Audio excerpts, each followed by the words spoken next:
quels sont les vrais enjeux de la transformation commerciale? Alors pour illustrer cela, j'ai choisi de vous raconter une anecdote qui m'est arrivée dernièrement concernant l'achat d'un petit objet qui est tout simplement un micro-cravate. Justement, dans le cadre de ces vidéos et également dans le cadre des conférences que je réalise, j'ai souhaité effectivement, pour assurer une meilleure qualité d'écoute, investir dans l'achat d'un micro-cravate. Et comme j'en avais besoin d'une manière assez rapide, je suis pas allé sur internet chercher des différentes caractéristiques, des différents prix de ce produit. Et comme j'habite justement à côté du CNIT et que j'en avais besoin d'une manière assez rapide, je me suis directement rendu dans une fameuse enseigne que tout le monde connaît au sein du CNIT pour pouvoir trouver ce produit-là. Je vais dans le magasin, je descends, je passe devant une vendeuse, je lui demande où je peux trouver effectivement un micro-cravate et elle m'accompagne d'une manière très sympathique, très gentille, très avenante avec le sourire devant le rayon en question. Et là, ils n'ont qu'un seul produit. D'accord? Donc très bien, je prends le produit en question. Je retourne en fait la boîte qui était dans un emballage de sécurité, donc impossible de lire les caractéristiques du produit en question, puisqu'il y avait derrière juste une photo, vous voyez là, une photo donc de ce micro-là, et vous voyez qu'il n'y a pas de mousse pour pouvoir en fait assurer une meilleure qualité liée au souffle de l'environnement. Et je lui demande également quelle est la longueur du câble, puisqu'en fonction de la situation dans laquelle je peux l'être, il me faut de la distance par rapport à la disposition du micro-cravate. Donc, et là, pareil, aucune réponse. Elle ne savait pas du tout quelles étaient les caractéristiques de son produit. Et donc, un peu gênée, elle me dit, en fait, ce que je vous conseille, c'est peut-être d'aller dans une autre enseigne qui se trouve de l'autre côté du parvis, et je sais peut-être que eux, ils auront peut-être plus de produits pour mieux répondre à ce que vous recherchez. Bon, elle m'a pas vendu son article, je dis très bien, j'avais un peu de temps, je traverse le parvis et je vais dans l'autre enseigne en question. Pareil. Je croise un vendeur, je lui demande où est-ce que je peux trouver les micro-cravates, il m'accompagne en rayon, très gentiment, me montre également un seul produit qu'ils avaient à la vente.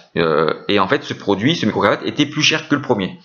Pourquoi? Parce qu'il disposait en fait d'une prise jack qui permet en fait de brancher en fait le casque d'un téléphone pour pouvoir en fonction de la situation utiliser le casque avec le micro-cravate.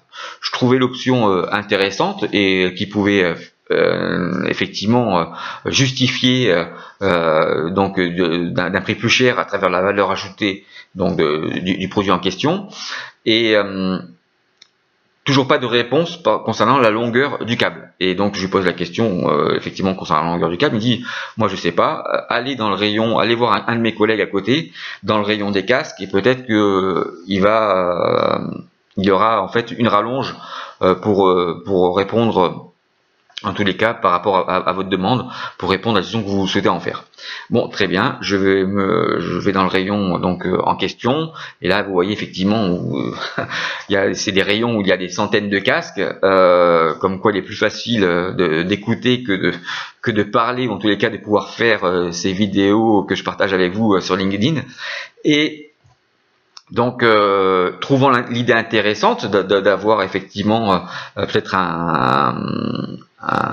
un constructeur qui aurait eu la bonne idée de pouvoir intégrer les deux dans une offre, je lui pose la question, est-ce qu'il existe ce genre de produit, puisqu'en fait le premier vendeur ne savait pas si le casque était intégré dans la boîte, hein. Donc voilà, il me dit non, ça n'existe pas.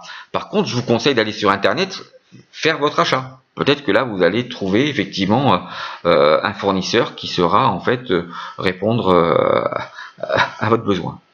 Donc j'étais assez surpris de sa réponse. Il ne cherche toujours pas à me vendre son article, et je lui demande mais j'aimerais aussi j'ai besoin d'une rallonge. Est-ce que vous avez cette fameuse rallonge en question, puisqu'il semblerait que la longueur des câbles soit d'1 mètre ou d'1 mètre 20, on ne sait pas trop quoi.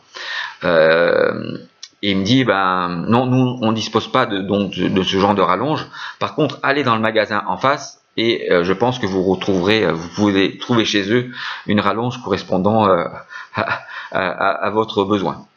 Là, c'était un peu trop, je lui redonne le produit et je lui dis bon, si vous ne savez pas m'enseigner si dans votre produit il y a un casque qui justifie effectivement avec la prise jack un prix plus cher et donc qui donne la valeur ajoutée à votre produit, voilà, je vais prendre un micro-cravate standard.